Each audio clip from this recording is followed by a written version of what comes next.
我14歲嗰陣入咗去哥亞尼亞一間屬世主會嘅修道院，呢啲神父去到邊就會喺邊度起一座靈驗嘅聖殿，而呢啲所謂靈驗嘅聖殿通常都會賺到好多錢，咁啱嘅啫，係咪？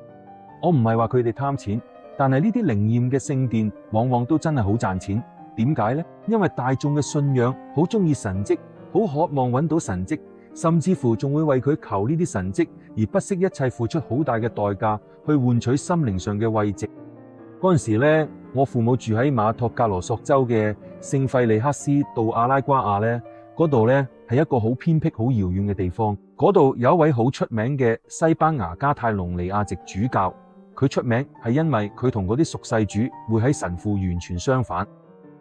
佢唔會要窮人嘅錢，相反佢仲會冒住生命危險去保護佢服務嗰區嘅窮人，所以佢先會咁出名，大家都識㗎。嗰陣時嗰個城市連郵局都冇，銀行都冇，嗰度真係一個同巴西其他地方以至全世界隔絕嘅城市。後來佩德羅主教嘅哥亞尼亞揾到個堂區，就留喺一位西班牙神父喺嗰度，即係利奧神父，全名係利奧波多貝爾蒙特，我哋大家都叫佢做利奧神父。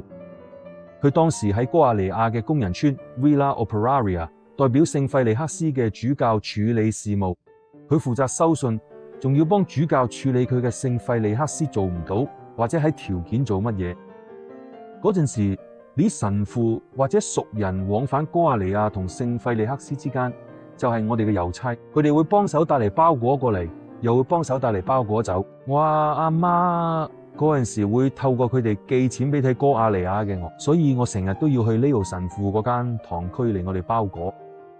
佢係一個好親切、好有禮貌嘅人，真係一個好有修養嘅人。佢有一位秘書咧，叫奧迪利亞女士。奧迪利亞女士有個仔啊，好慘，個仔名聲唔係幾好，話佢好反叛，成日同佢壞分子混埋一齊。當人哋同我講呢啲嘢嗰陣，我知情之後其實唔係好中意嘅。我望住佢嗰陣都有啲偏見，心入邊會批評佢。當然我從來冇講出口，但我心諗呢個人真係冇得救。我嗰陣好道德潔癖，我嗰陣先得14歲，仲係個修生，所以好容易用道德去批判人。我對嗰個後生仔印象好差。有一日我去Leo神父屋企，佢哋包裹，奧迪利亞女士就同Leo神父講，Leo神父尋日攬過嗰位先生話聽日會再諗，想同你傾生意。Leo神父就答，但我連見都唔想見嗰個人，我連見都唔想見佢。跟住奧迪利亞女士就話，但係Leo神父佢都係西班牙人嚟嘅。